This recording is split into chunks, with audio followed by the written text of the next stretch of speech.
Hi guys! Welcome to my channel. So ngayon, i-share ko sa inyo kung ano yung product na ginamit ko noong nabuntis ako, kaya hindi ako nagkaroon ng stretch mark. Ito guys, ipapakita ko na agad sa inyo. Ito yung mga tinutukoy ko sa inyong ginamit ko nung buntis ako, kaya hindi ako nagkaroon ng stretch marks. Pero disclaimer ha, this is based on my experience. Hindi ko sinasabing kung gagamitin nyo to, hindi rin kayo magkakaroon ng stretch marks. Hindi ko kasi sure kung lahi ba yung pagkakaroon ng stretch marks. Since yung nanay ko nga, wala din siyang stretch mark. Pero sabi kasi niya, hindi daw niya kinakati yung tiyan niya nung nagbubuntis siya sa amin. Kaya hindi siya nagkaroon ng stretch marks.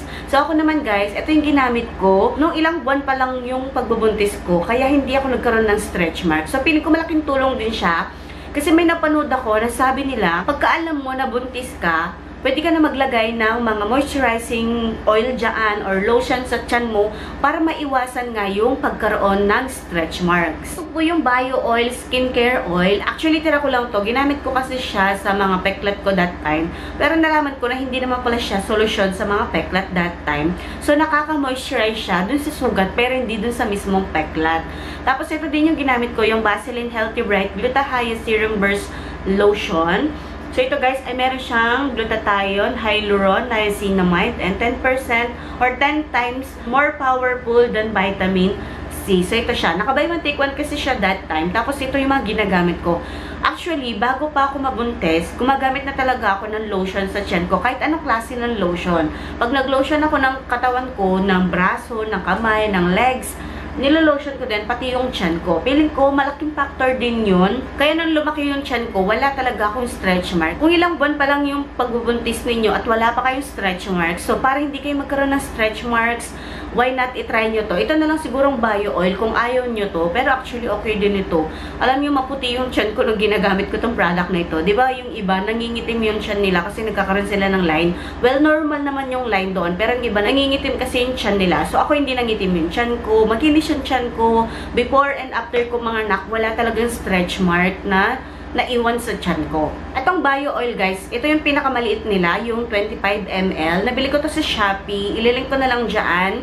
Meron talaga silang Shopee, yung Bio Oil. May mas malaki nito. Nung naubos ko to, actually meron pa nga natira. Kasi nag-iwan nga talaga ako para ipakita sa inyo kung ano yung itsura ng oil niya. Ayan po siya, may parang may pagka-pinkish yung kulay ng oil niya.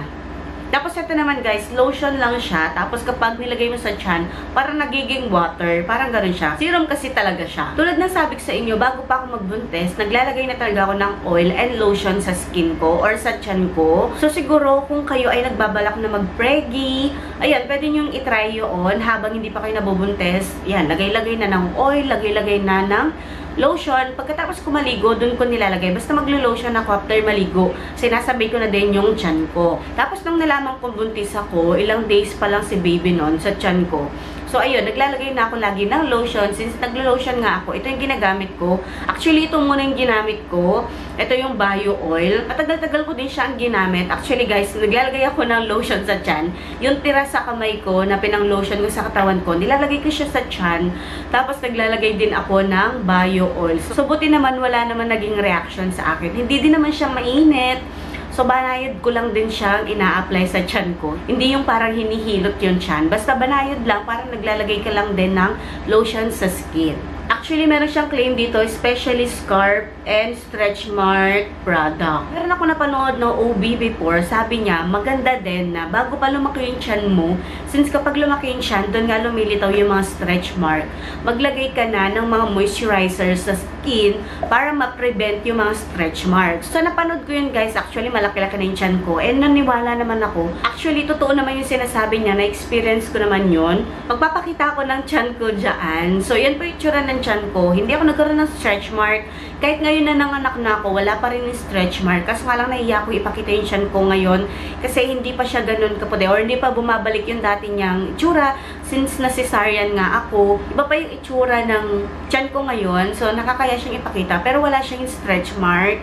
Sabi nila, kapag kinakati mo daw yung tiyan mo, gumamit ka daw ng suklay para hindi ka magkaroon ng stretch marks. Pero ako guys, alam nyo, nangangati madalas yung tiyan ko. Kahit hindi mabuhok si baby or hindi makapal yung buhok niya, nangangati talaga yung tiyan ko. Tapos kinakati ko naman siya gamit yung fingers ko, pero hindi naman ako nagkaroon ng stretch marks. Napanood ko din sa isang OB, sabi niya, hindi naman daw dahil sa pangangati natin natin using fingers sa tiyan natin, kaya tayo nagkakaroon ng stretch marks. Magkakaroon ka talaga since lumulobo nga, alam mo yun, lumalaki nga yung tiyan mo. Di ba pag yung goma, hinila mo, parang may guhit-guhit siya, ganun. Parang ganun yung explanation nung OB na napanood ko. Eto guys, nabili ko din siya sa Shopee, Vaseline. Yung Unilever to, kung di ako nagkakamali, dun ko binibili since naka-buy one take one to lagi. Kaya binibili ko siya. And maganda siya guys. Maganda yung naging experience ko. Hindi talaga ako nagkaroon ng stretch marks. Nangitim nga lang yung tiyan ko pagkapanganak ko. Pero natanggal din naman siya. Nilalagyan ko ulit siya ng oil.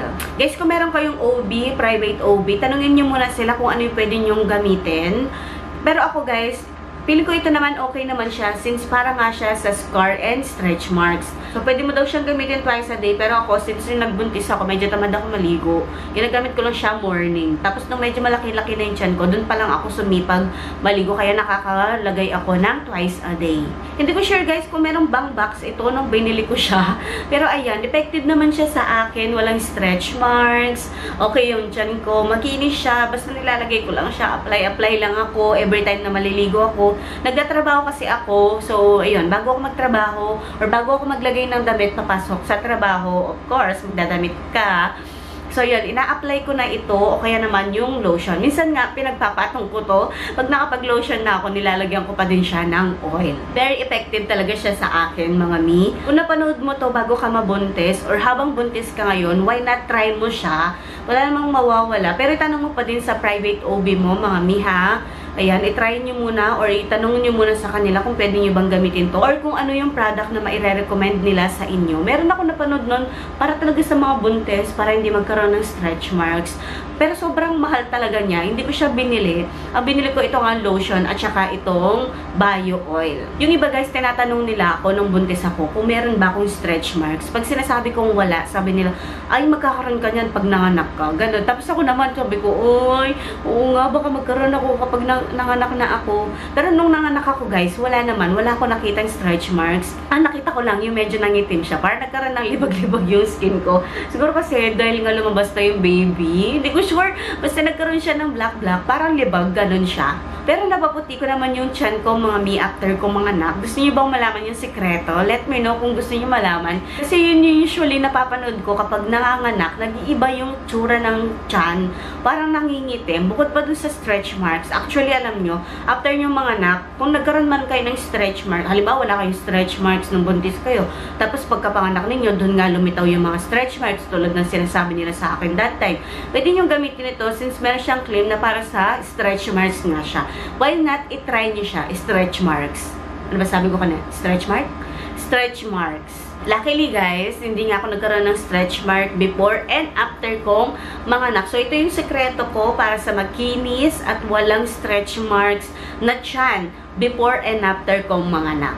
Kasi hindi ko sinasabing ito yung sagot. Ito yung gamot sa mga stretch marks, ha? Pero mas maganda kasi, di ba nga sinasabi nila, prevention is better than cure. So ako, bago pa kasi ako magkaroon ng stretch marks, bago pa lumobo ng malaki yung tiyan ko. Actually, malaki yung tiyan ko. Especially nung nasa 3rd trimester na ako, malaki na yung tiyan ko. Pero wala talaga ako nakitang stretch marks. Makinis na makinis yung tiyan ko and kumikintab siya. Magpapakita ako ng picture sa screen. Thank you so much for watching. Wag na wag niyong kakalimutang mag-subscribe.